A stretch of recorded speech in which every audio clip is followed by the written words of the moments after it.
الحمدللہ ثم الحمدللہ۔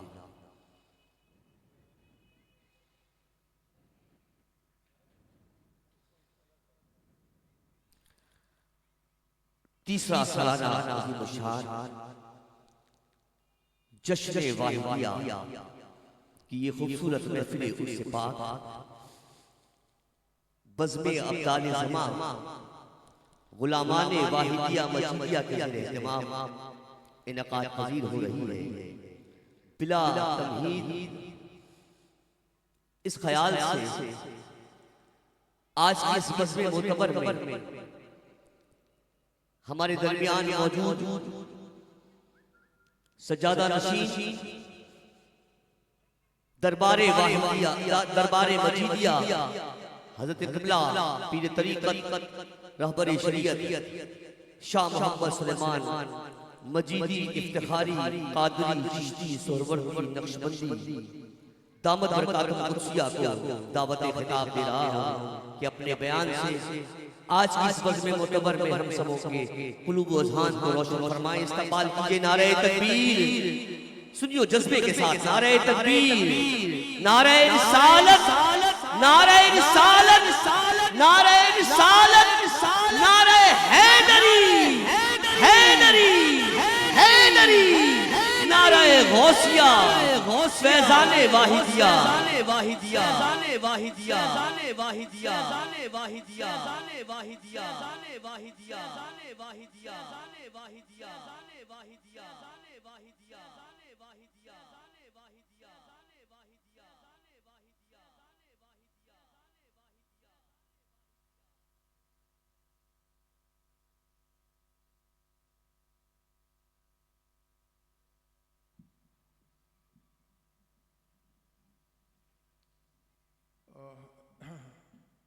الحمدللہ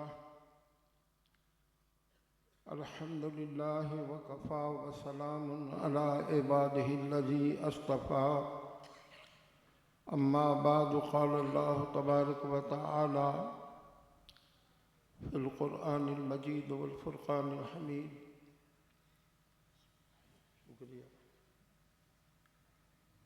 اعوذ باللہ من الشیطان الرجیم بسم اللہ الرحمن الرحیم۔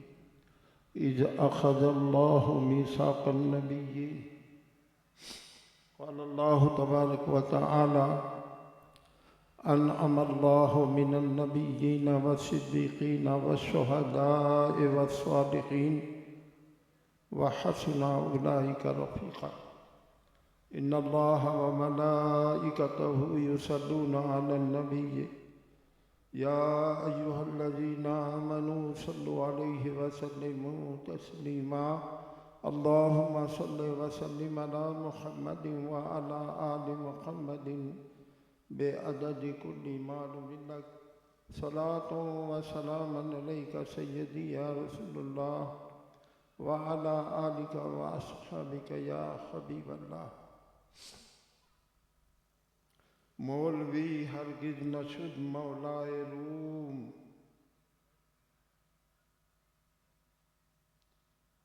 مولوی ہرگز نہ شد مولائے روم، تا غلام شمس تبریزی نہ شد۔ میرے عزیزو، اللہ تعالیٰ کے حمد و ثنا کے بعد آقائے دو جہاں صلی اللہ تعالیٰ علیہ وسلم پر درود و سلام کے بعد آج کے اس محفل کے عنوانی آیات جو میں نے تلاوت کیے ہیں ان میں ایک آیت ہے اذ اخذ اللہ میثاق النبیین۔ اس محفل کو جو آپ اور ہم بیٹھے ہیں بہت پاکیزہ محفل ہے۔ اس کا ذکر بھی، اس میں جو ذکر ہے وہ بھی پاکیزہ ہے، اور جن کا ذکر کیا جا رہا ہے وہ بھی پاکیزہ۔ میرے عزیزو، انسان اپنے جسم کو تو صاف کر سکتا ہے لیکن دل کو صاف نہیں کر سکتا۔ دل کا صاف کرنے والا کوئی اور ہوتا ہے جو دل کی صفائی کرتا ہے۔ قد افلح من تزکا، فلاح کو، کامیابی کو وہ پہنچا جس نے اپنے دل کی صفائی کر لی، اور دل کی صفائی ہاتھ سے نہیں کر سکتے، یہ کسی کی نگاہ صاف کرتی ہے، کسی کی نگاہ صاف کرتی ہے۔ میرے عزیزو، ابھی جو میرے مرشد پاک نے میرے دل میں بات پیدا کیے ہیں، میں وہی آپ لوگوں کے سامنے بیان کر رہا ہوں۔ رسم و رواج سے ہٹ کر اللہ پاک نے 2 محفل منعقد کیے، ازل میں، ابتدا میں، اول میں۔ ان میں ایک محفل وہ تھی جس میں تمام انسانوں کی روحیں موجود تھی، اس میں اللہ پاک نے صرف ایک بات کہی، الستُ بربکم، کیا میں تمہارا بنانے والا، تم کو پالنے والا میں نہیں ہوں؟ تم سمجھتے ہو کہ تم کام کرتے ہو تو پلتے ہو؟ تم نے ماں کے پیٹ میں کون سا کام کیا تھا؟ وہاں کس نے تمہیں پالا تھا؟ ماں کے گود میں تم نے کیا کام کیا تھا؟ کس نے تمہیں پالا تھا؟ آج تمہیں کون پال رہا ہے؟ اگر بارش بند ہو جائے زمین مردہ ہو جائے گی۔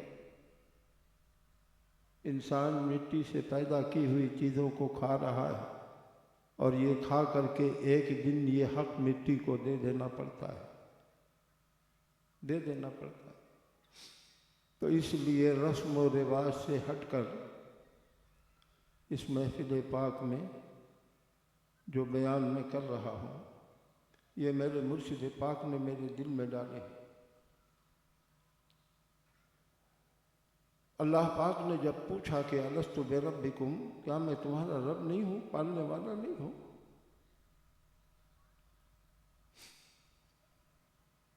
سب سے پہلے جس روح پاک نے اللہ پاک کے اس فرمان کی تصدیق کی، وہ روح محمد رسول اللہ صلی اللہ تعالی علیہ وسلم تھا۔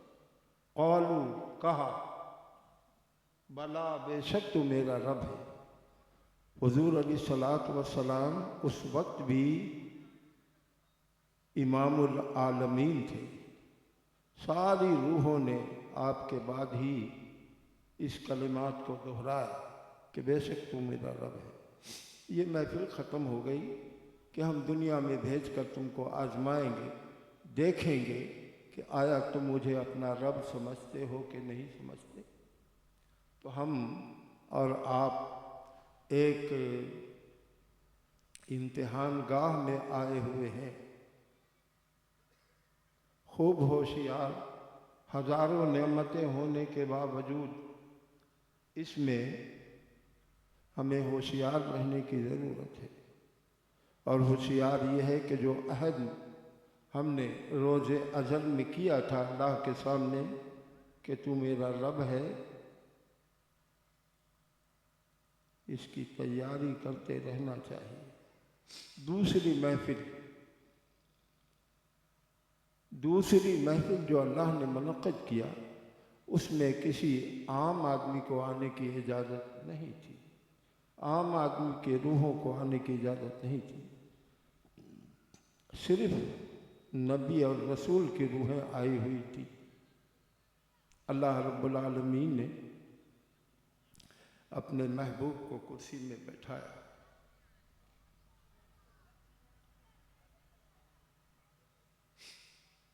اے لوگو، تمہاری آنکھیں اللہ کو نہیں دیکھ سکتی، لیکن تم اللہ والے کو دیکھ سکتے ہو، اللہ والے کو دیکھ سکتے ہو۔ جس نے اللہ والے کو دیکھا، حقیقت میں اس نے اللہ ہی کو دیکھا ہے۔ اللہ پاک نے نبیوں سے کہا کہ ہم، اے نبیوں کے روحو، ہم تمہیں نبوت سے، رسالت سے، حکومت سے نوازیں گے، یاد رہے میرے بندے تمہارا کلمہ پڑھیں گے، تمہاری اطاعت و فرما برداری کریں گے، ایسے وقت میں وہ دیکھ رہے ہو نا کالی زلف والے بیٹھے ہیں، دیکھ رہے ہو یہ کالی زلفوں والے جو محبوب ہیں، ان کو ہم بھیجنے والے ہیں۔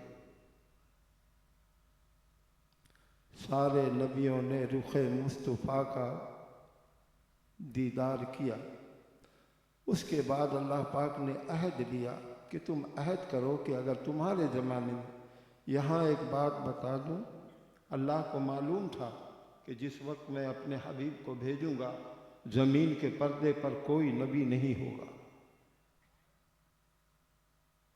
زمین کے پردے پر کوئی نبی نہیں ہوگا جب میں بھیجوں گا۔ پھر یہ وعدہ اور عہد لینا یہ کیا معنی تھا؟ ایک نسبت جوڑی جا رہی ہے، ایک سلسلہ جوڑا جا رہا ہے، جس کے درمیان اللہ پاک کی ذات گواہ، سلطانی گواہ بن کر موجود۔ اگر میرے حبیب آ جائیں تو تم وعدہ کرو، عہد کرو میرے سامنے کہ تم ان کی اطاعت و فرما برداری کرو گے اور اپنی امت کو لے کر کرو۔ تمام نبیوں کی روحوں نے اللہ سے یہ عہد کیا۔ اللہ کے علم تھا کہ یہ تو ہوں گے ہی کوئی نہیں، لیکن اثر یہ ہوا کہ ذکر حبیب خدا اول انسان کو ضرورت پڑ گئی، اول انسان کو دامن محبوب کی ضرورت پڑ گئی۔ آپ قرآن کریم پڑھیں گے تو آپ کو پتہ چلے گا کہ آدم علیہ السلام کو جب جنت سے اللہ نے نکالا تو 200 برس تک روتے رہے، معافی مانگتے رہے۔ ہم ہزاروں خطا کر کے روتے نہیں ہیں، یہ وہ آدم ہیں جن کو فرشتوں نے سجدہ کیا ہے۔ انسان اول ہی ہے، 200 برس تک رو رہے ہیں، معافی مانگ رہے ہیں۔ معافی جس بات پر ہوئی ہے وہ قرآن کریم میں موجود ہے۔ فَتَلَقَّى آدَمُ مِن رَبِّهِ كَلِمَاتٍ فَتَابَ عَلَيْهِ۔ آدم کو رب نے ایک کلمہ سکھایا، یا آدم نے اپنے رب سے ایک کلمہ سیکھا۔ اب وہ کلمہ ہے کیا ہے؟ کلمہ نام ہے۔ کس کا نام ہے؟ اللہ کے محبوب کا نام ہے، کلمہ ہے۔ آدم اگر تم اپنی بخشش کروانا چاہتے ہو تو میرے محبوب کا ذکر کرو، سن لو مریدو، سن لو۔ یہ آج سے نہیں ہو رہا ہے، ازل سے ہو رہا ہے، ازل سے ہو رہا ہے۔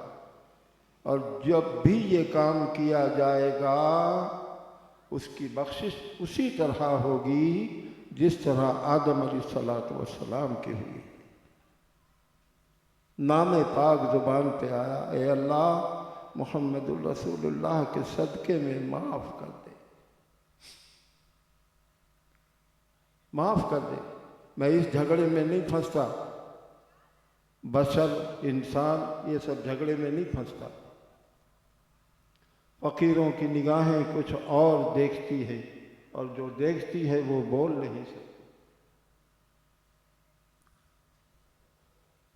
یہ راز کسی آئینہ گر نے سینے میں چھپا دیا ہے۔ بہرحال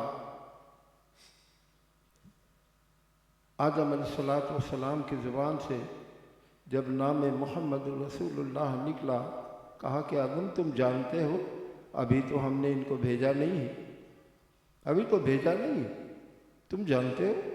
کہا میرے مولا جب دیکھنے کے قابل میری آنکھیں ہوئی تو میں نے تیرے عرش پر تیرے نام کے ساتھ ہی نام دیکھا ہے۔ میں نے لا الہ الا اللہ تو سمجھ لیا تھا کہ تیرے سوا کوئی عبادت کے لائق نہیں ہے، لیکن محمد رسول اللہ نہیں سمجھ سکا کہ یہ کیا چیز ہے۔ یہ کیا تھا؟ میرے دل نے کہا کہ یہ جو بھی ہے بہت بڑی چیز ہے۔ اس وقت اللہ پاک نے فرمایا کہ آدم سن لو، اگر ان کو بھیجنا نہ ہوتا تو تم بنائے نہیں جاتے۔ اگر واحد علی شاہ نہ ہوتے تو آپ واحدی کیسے کہلاتے؟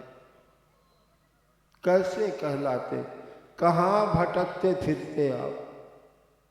کون آپ کو اپنا کہتا؟ آپ کس کے کہلاتے؟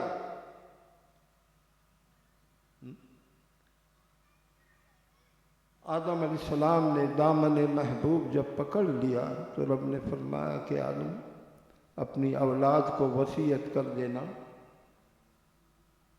کہ جب آنسوؤں کی قدر نہ ہو، آہ و فغاں کی سنوائی نہ ہو، اور کسی حال میں کوئی راستہ نہ ملے تو میرے محبوب کا ذکر کر لیا کرے، میں اس کو بخش دوں گا۔ تو آج کا عرس مبارک جو ہے سلسلہ واحدیہ مجیدیہ، واحد علی شاہ ہمارے پیر بھائی ہیں، ہمارے پیر بھائی ہیں۔ میرے عزیزو، ہم میں بڑا قرب بھی رہا ہے کافی عرصہ تک، جب تک میں سی بلاک میں رہا، مہینوں نماز فجر کے بعد بیٹھتے تھے، گھنٹوں باتیں کرتے تھے، اور یہ ساری باتیں قرآن اور حدیث کی نہیں ہوتی تھی، یہ تو مدرسہ میں جا کر سیکھ لیں، عشق اور محبت کی باتیں ہوتی تھی، عشق اور محبت کی باتیں۔ اللہ کا عشق اللہ والوں کے سینے میں ہے، کاش کہ کوئی لینے والا ان سے اپنا سینہ ملا لے، ان سے اپنا سینہ ملا لے۔ میں نے ایک شعر پڑھا تھا شروع میں کہ مولوی ہرگز نہ شد مولائے روم، تا غلام شمس تبریزی نہ شد۔ درس نظامی میں بھی مثنوی مولانا روم کو پڑھایا جاتا ہے آج بھی۔ مولانا رومی کا لقب ام العلماء تھا، عالم پیدا کرتے تھے، ان کی صحبت میں علماء آ کر مکمل عالم ہوتے تھے۔ حضرت شمس تبریز رحمۃ اللہ تعالی علیہ حج بیت اللہ سے فارغ ہو کر جب مدینہ منورہ پہنچے، آقا دو جہاں علیہ الصلوۃ والسلام کے در اقدس پر حاضر ہوئے، سلام عرض کیا، سلام عرض کیا تو حضور نے فرمایا کہ وہ شمس، جو امانت ہماری سینے کی تمہارے پاس پہنچا ہے وہ امانت ہماری امت میں دو۔ کوچۂ طریقت میں امانت کی تعلیم ہے، قرآن و حدیث کے سکھانے والے تو آپ کو دکان میں بھی مل جائے گا، بیٹھ کے بتا دیں گے، امانت الہی کی بات نہیں کر سکتے۔ میرے عزیزو، کہا حضور کہاں آپ اپنی یاد سے ہٹا کر لگانا چاہتے ہیں؟ کہا کہ ہم نے بھی تو دیا ہے نا تم لوگوں کو، دو، ایک کو کم از کم دے دو۔ کہا کہ ٹھیک ہے حضور، آپ کا حکم ہے، آپ کی اطاعت کرنا اللہ کی اطاعت ہے، آپ بتا دیجئے کس کو دوں، یہ امانت کس کو دوں؟ کہا کہ یہ ہم تمہارے اوپر چھوڑتے ہیں، تمہارے ثواب دید پر چھوڑتے ہیں، تم جس کو چاہو دے دو۔ مولانا رومی اس وقت پوری دنیا میں مشاہیر علماء میں شمار ہوتے تھے، ان کی نگاہ حضرت شمس تبریز رحمۃ اللہ علیہ کی نگاہ انہی پر پڑی۔ کہا حضور یہ مولوی رومی جو ہے، کہا کہ جاؤ، مولانا روم تو روم میں رہتے ہیں، سودا کرنے والے مدینے میں سودا کر رہے ہیں، جاؤ دیا تم کو مولانا روم۔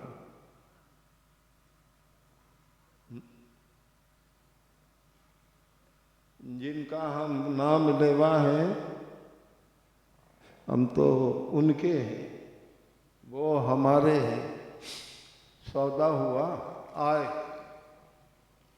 یہ واقعہ میرے مرشد پاک قطب زمان حضرت بابا مجید اللہ شاہ قدس اللہ سرہ العزیز ہم لوگوں کو سنایا کرتے تھے۔ ہمارے پیر بھائی بیٹھے ہوئے ہیں۔ مدینہ منورہ سے ہو کر شم تبریز رحمۃ اللہ علیہ آئے، اس راستے میں آ کر بیٹھے جس راستے سے مولانا کی سواری گزرتی تھی۔ اس شان کے عالم تھے کہ 40 علماء مدرسہ جاتے تھے چھوڑنے کے لیے، اور 40 علماء مدرسہ سے گھر لاتے تھے پہنچانے کے لیے۔ اس شان کے عالم تھے مولانا جلال الدین رومی رحمۃ۔ آج کل 2-4 کتابیں پڑھ لیے، پیر زمین پہ ٹکتا نہیں، پیر زمین پہ ٹکتا نہیں۔ بہرحال فقیر کا یہ کام نہیں ہے کہ کسی کو رسوا کرے، اور نہ ہماری سبق یہ ہے۔ ہم تو عشق کے بندے ہیں، عشق کی بات کرتے ہیں، اور عشق ہی ہماری منزل ہے۔ آپ بیٹھ گئے اس راستے میں، حضرت شم تبریز رحمۃ اللہ علیہ اس راستے میں بیٹھے، مولانا رومی کی سواری آ رہی ہے، علماء 40 علماء گھیرے ہوئے آ رہے ہیں۔ آپ نے مٹی کے ڈھیر کر کے وہ راستہ مسدود کر دیا۔ بچے کھیلتے ہیں نا مٹی اکٹھا کر کے، اسی طرح کی مٹی ڈھیر کر کے اب بیٹھ گئے، بیچ میں بیٹھ گئے۔ جب وہ قریب آئے تو کہا کہ مولوی سن لو،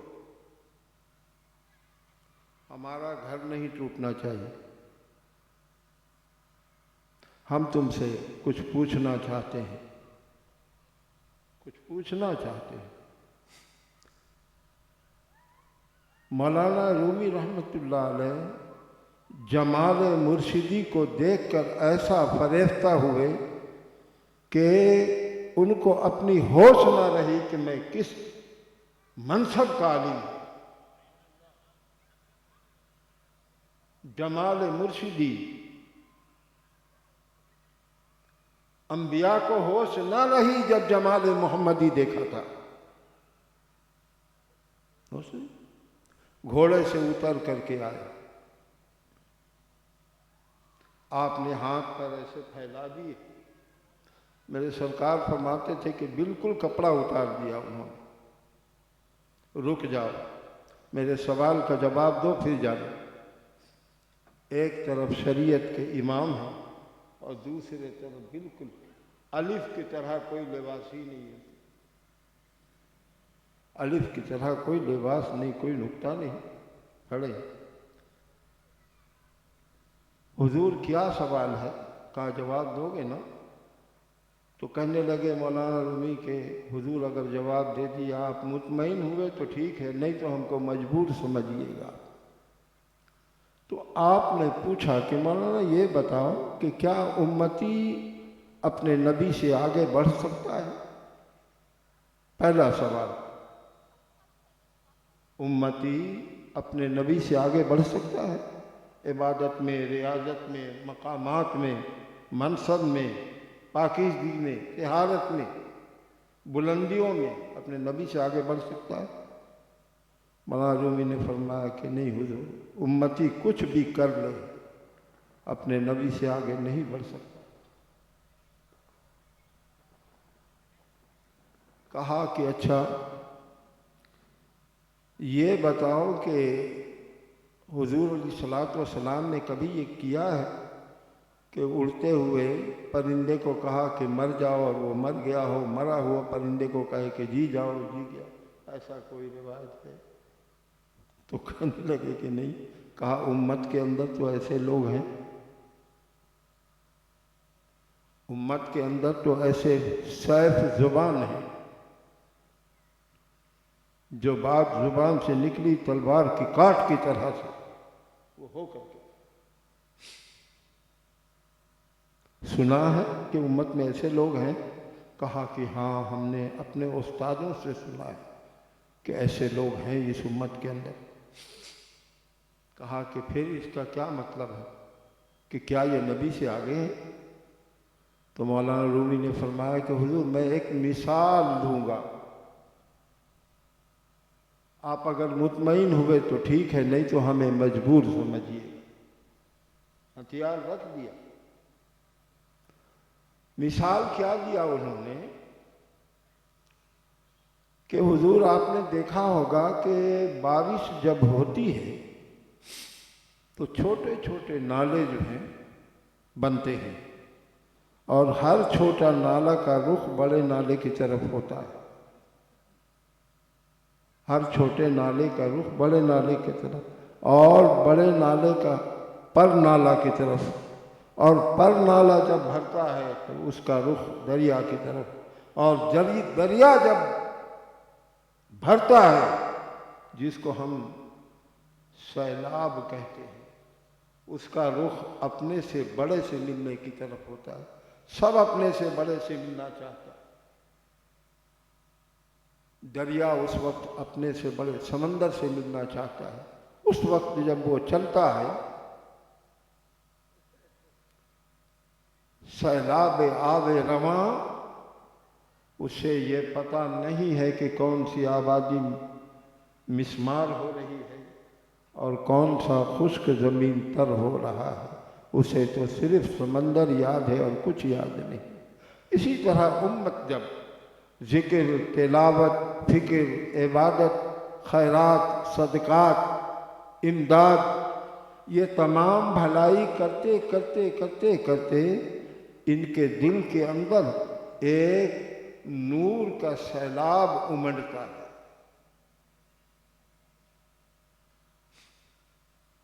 ہم نے 5 وقت نماز پڑھ لی، بہت بڑا کام کیا۔ اسلام بس صرف اتنا ہی ہے۔ روزہ رکھ لیا، بہت بڑا کام کیا۔ اسلام بس صرف اتنا ہی ہے۔ اسلام کے اندر معاشرات نہیں ہے، معاملات نہیں ہے، امداد نہیں ہے، خیر خواہی نہیں ہے۔ کیا وہ اسلام سے باہر ہے یا اسلام ہی کا رکن میں ہے؟ یقیناً اسلام ایک ہماگیر بہت وسیع تر میدان ہے۔ تو امت جب بھلائی کے ہر کام میں آگے بڑھنے لگتا ہے تو اس کے دل کے اندر ایک سیلابی کیفیت ہوتی ہے، اور اس وقت امت اپنے نبی سے ملنا چاہتا ہے۔ اس وقت امت جس طرح دریا سمندر سے ملنا چاہتا ہے، اسی طرح امت اپنے نبی سے ملنا چاہتا ہے۔ اس وقت اسے ہوش نہیں ہے کہ کون سی آبادی مسمار ہو رہی ہے۔ امت جب عبادات، ذکر، فکر، تلاوت کر کے جب اس کے دل کے اندر یہ امنگ پیدا ہوتا ہے تو اس وقت وہ سیف زبان ہوتا ہے، اور پھر وہ اپنے نبی سے ملنے کی طرف بڑھتا ہے۔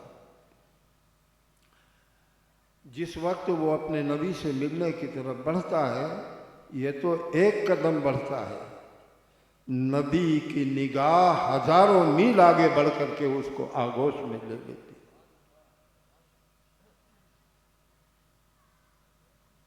نبی کا رفتار بہت زیادہ ہے۔ اس وقت امت کو جو بھی زبان سے بات نکلتی ہے، حقیقت میں زبان اس کا ہوتا ہے لیکن کلام اس کا نہیں ہوتا۔ کلام اسی کا ہوتا ہے جس سے وہ ملنے جا رہا ہے۔ کہا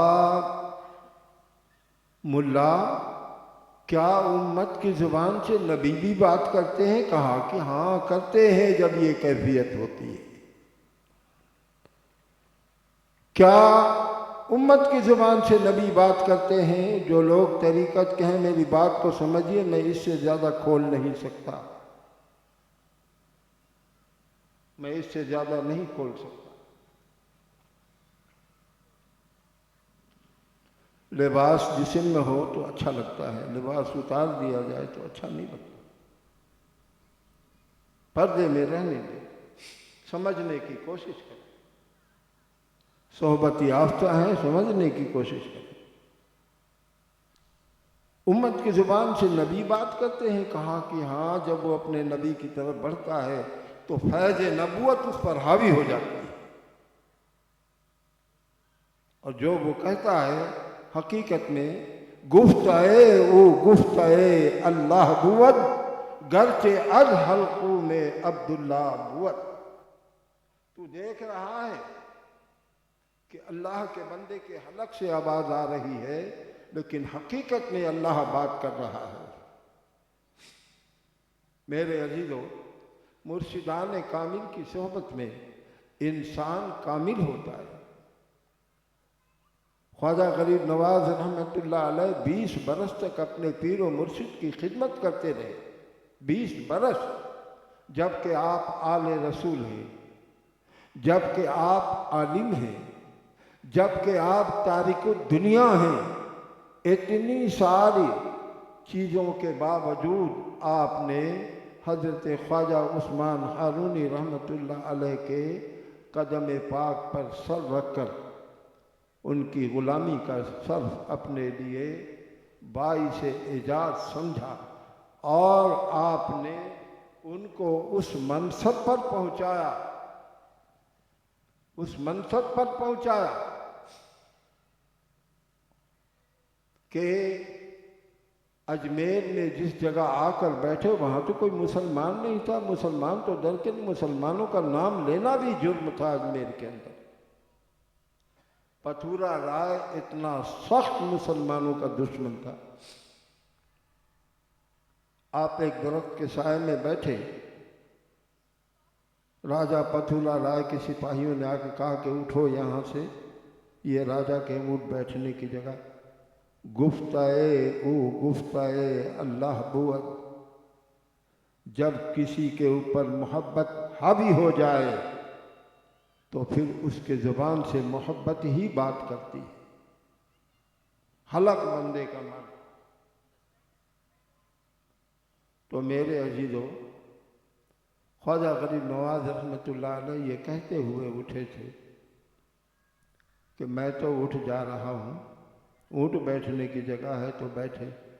یہ حلق کے آپ سے جو آواز آئی تھی صبح کے وقت، چرواہوں نے دیکھا کہ کوئی بھی اونٹ زمین سے اٹھ نہیں رہا، زمین نے پکڑ لیا ہے۔ حضور خواجہ غریب نواز رحمۃ اللہ علیہ عطائے رسول ہیں، رسول پاک علیہ الصلوۃ والسلام نے بھیجا۔ جس دن آپ کا وصال ہوا،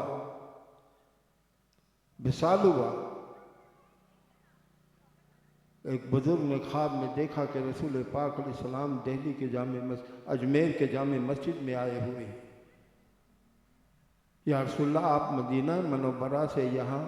کہاں کہ ہاں بھیجا تھا معین الدین کو، اب لینے آیا۔ اور صبح کو اعلان ہو گیا کہ سلطان الہند غریب نواز، جن کی پیشانی پر نور کے حروف میں لکھے تھے اللہ کا حبیب، اللہ کی محبت میں اللہ سے مل گیا۔ تو اللہ کی محبت اور رسول کی محبت اگر حاصل کرنا ہے تو مرشد کامل سے محبت کا اصول سیکھ لے، محبت کا اصول سیکھ لے، محبت کا درس سیکھ لے۔ اور یہ اصول، یہ درس صحبت کے بغیر نہیں ہوتا۔ صحبت صالح ترا صالح کند، صحبت طالع ترا طالع کند۔ اچھا بننا ہے تو اچھے کی صحبت اختیار کر، برا بننا ہے تو بروں کے ساتھ بیٹھا کر۔ یہ پیری مریدی کا راز یہی ہے، راز یہی ہے۔ برے آتے ہیں اور پاک ہو جاتے ہیں صحبت کے ذریعے۔ لوہا کو آگ میں پاک کیا جاتا ہے، انسان کو انسان کی صحبت پاک کر دیتی ہے، بشرطے کہ وہ کسی انسان کامل صحبت میں رہا ہو۔ الحمدللہ مولانا واحد علی شاہ جن کا آج عرس منایا جا رہا ہے، قطب زمان حضرت بابا مجید اللہ شاہ قدس اللہ سرہ العزیز کی صحبت میں رہے۔ یہ صحبت جو ان کو حاصل ہوا برسوں پر ہے۔ کتابوں میں آیا کہ ایک ساتھ تھوڑی دیر، ایک ساتھ صحبت با اولیاء بہتر از 100 سالہ اطاعت میریا۔ چھپ کر عبادت کرنے سے کسی ولی کی صحبت میں تھوڑی دیر اگر مل گیا تو وہ تیرے دل کو پاک کر دے۔ اللہ تبارک و تعالیٰ آج کے اس عرس کی محفل میں اس کے انتظام کرنے والے اور ان کے صاحبزادے، میں ان کے لیے دعا کرتا ہوں اللہ تعالیٰ ان کو عشق اور محبت کا اعلیٰ منصب عطا فرمائے تاکہ اپنے والد کے لگائے ہوئے باغ کی حفاظت کر سکے۔ وآخر دعوانا ان الحمدللہ۔